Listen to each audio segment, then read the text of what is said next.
Hey everyone, Shadow Rockets here, and on today's episode, part 2 of E3, I'm going to be covering Xbox Live, Minecraft, custom Xbox One controllers, Inside, and more. Last time we covered things like Forza, ReCore, Final Fantasy 15, and the Division update, Battlefield 1. They're all in that one, so if you want to check that one out, go ahead, check it out, and then come back right here for the second one. Today we're also going to be covering indie games, so I hope you're excited for that. I'm very happy to be bringing in someone who is very passionate about that, Dr. Irrational, so we will definitely have some fun times with that. Now, talking about Xbox Live updates. Xbox is bringing more servers globally, more dedicated servers, so that'll be very good for ping. Players should definitely be able to connect to more dedicated servers and have a lot less lag that way. Background music is coming to the Xbox One, thankfully, thank goodness. I mean, we had it on the 360. I don't know why it wasn't on the Xbox One. I'm really glad it's there. Cortana is coming to the Xbox One now. I actually already have Cortana on my dashboard because I signed up for it with the preview program. It's very slow and very unreliable right now. It is not ready for the general public. I strongly recommend actually not downloading this update just yet. If you are part of the preview program, don't do it. Now Cortana on the Windows 10 is a wonderful person. AI thing. She is bae. She's great. I like it on Windows 10. Still a little slow compared to the Xbox, whatever that helper was. Clubs. Clubs seem kind of like clans. I will be starting my own club on Shadow Rockets. I think that's an awesome thing to do. I don't know per se why we need them, but I think it's a very neat addition. And, I'm always about adding more community aspects to Xbox Live because I feel like we lost a lot of it since the original Xbox and Halo 2. Looking for Group is coming on to Xbox Live Native. How neat is that? You don't even have to go to those LFG websites anymore. You can actually play Destiny with people on Xbox Live. Notice I sent out Destiny because I don't play it anymore. I don't think anyone does. But hey, if you do, good on you. You can actually have friends playing it now. Arena is a tournament platform coming to Xbox Live, and that seems really interesting. I don't think I'll ever participate in it, but it's kind of like a built-in tournament system that I'm sure a lot of big devs will be using in the future. Minecraft. It's coming to... Well, it's not coming to, but with Realms. Minecraft Realms was a big thing for them this year. You can play together on iOS, Android, Windows 10, and next year you'll also be able to play together on consoles. So all of those will be dedicated servers through Minecraft Realms, and you will be able to play together no matter where you are. Seems really neat. Oh, also with Oculus Rift and Gear VR. Now, Oculus and Gear and Android and iOS and Windows 10 are actually available as of Monday, so you could all get together and play on Minecraft Realms. I think it's free all week. I don't know what the cost will be later on. I don't know if there will be a cost later on, but I'm skeptical on it. Texture packs are coming to Pocket Editions and Windows 10, and add-ons will be there this fall.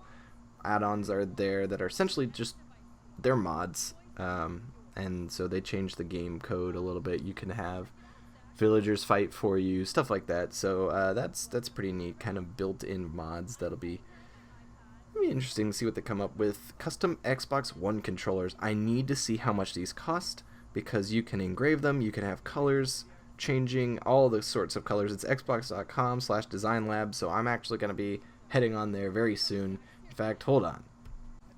Okay, so I actually lied. It is xboxdesignlab.xbox.com, which is a little bit weird, but that's on there. It's also under accessories.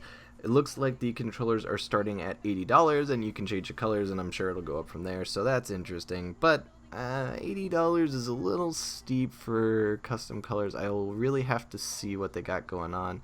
I know that a lot of new Xbox controllers are getting grips on the bottom of it and everything, so that's neat. I would also like to customize, the Elite controller. If I could get an Elite controller customized, girl.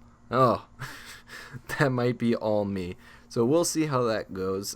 Inside is coming June 29th. It is from the makers of Limbo, it looks very interesting. It's a conspiracy style game from the looks of it and from the name, so we'll see how that goes. Limbo is free as of Monday, so that is very neat. It looks like lots of interesting indie games are coming very soon, so I will swing it on over to Dr. Irrational to give us a little bit about indie games. Hello, everyone. My name is Dr. Irrational. I am covering the indie corner for Shadow Rockets, and I have a couple of topics to discuss. Let's start with We Happy Few, which was a highlight within the Microsoft conference, I believe, in E3. Now, I've been following this game for about a year now, and the gameplay that they showed currently was of the store mode, which I was actually really interested in. So the premise of the story right now is that they are living in a 1960s dystopia, and the English were invaded by the Germans in World War II, and they did something very bad, labeled a very bad thing in the history books of Wellington Wells, the city that you play in. And it caused them so much guilt and so much anxiety to the people living in Wellington Wells that they decided, the government, to create a drug called Joy that would have the citizens forget about all of their bad problems, all of the bad things that they have done, including the very bad thing that they did back then. Now, speculatively, I'm under the assumption that the story would focus on 3 different characters, which is confirmed from their Kickstarter. It will be focused on 3 different characters with an interweaving storyline, and the developers were very on point, I would say, in telling the audience that the story is also going to be told through the architecture and what you find within the city. The city itself, I'm unsure if it's going to be completely brand new. And by brand new, I would say that the city would be fixed within the storyline, because they did include a sandbox mode that would allow you to change the size of Wellington Wells and either add enemies, reduce the amount of enemies, include items that you otherwise would not have included. Now, they reference downers as what you're playing as, essentially, and downers would be a term that they use within the world to describe people that don't take their joy, and it would be very interesting when the game would come out to see what the very bad thing is that is keeping these people from being content with who they are as they are. That they need joy in order to be happy, and they need to forget this very bad thing. Moving on, there are a couple of other games that I wanted to discuss. Shadow Rockets mentioned that I'm a very big indie gamer. I play a lot of indie games. I have the vast majority of my library is indie games. I support a couple of Kickstarters here and there.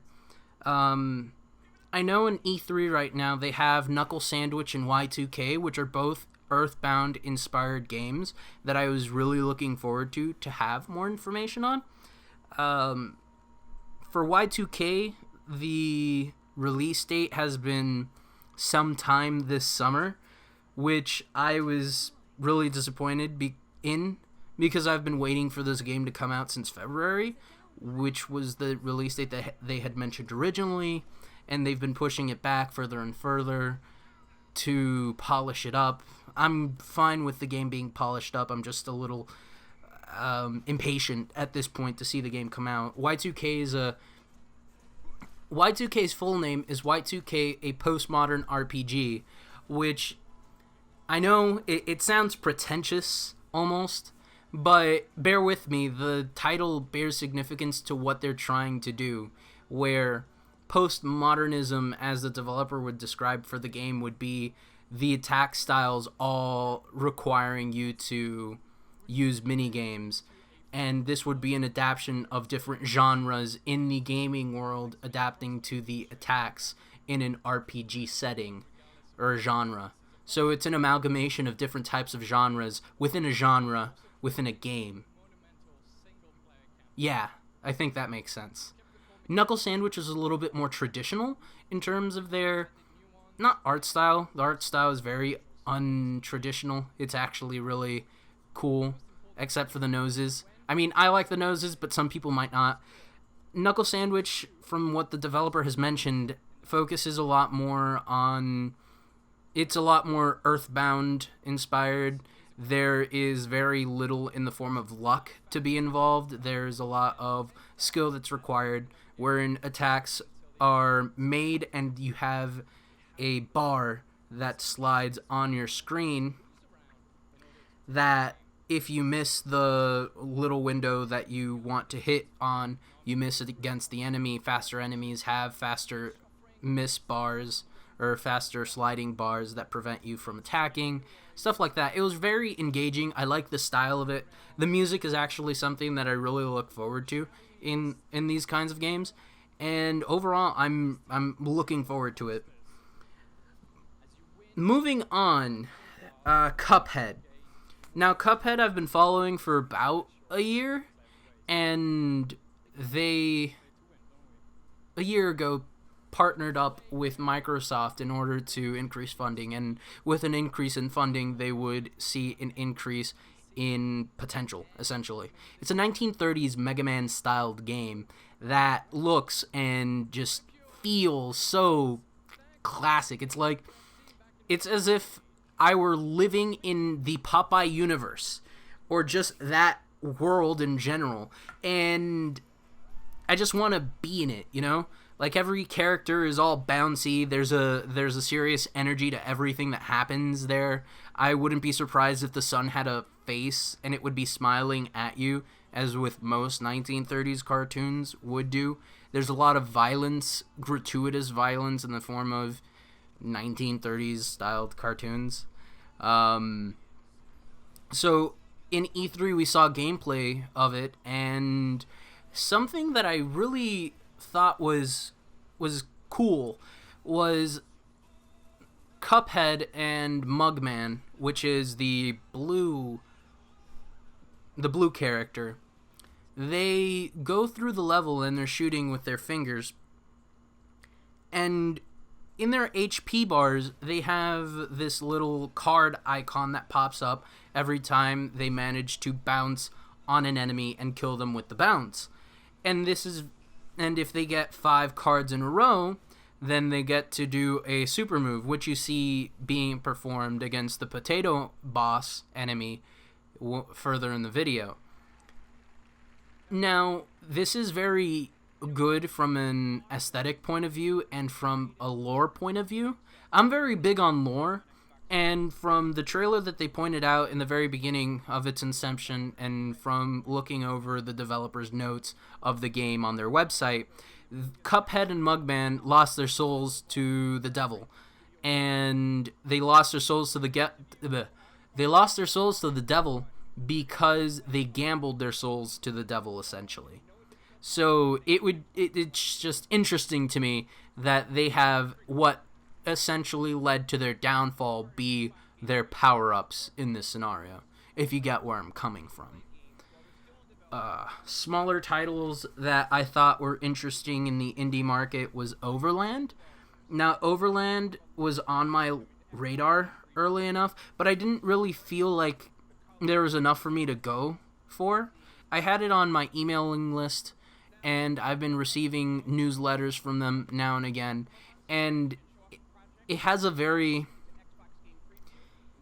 a very simplistic design, but it's very colorful and it's very bright. I like the feel to the blockiness, I guess.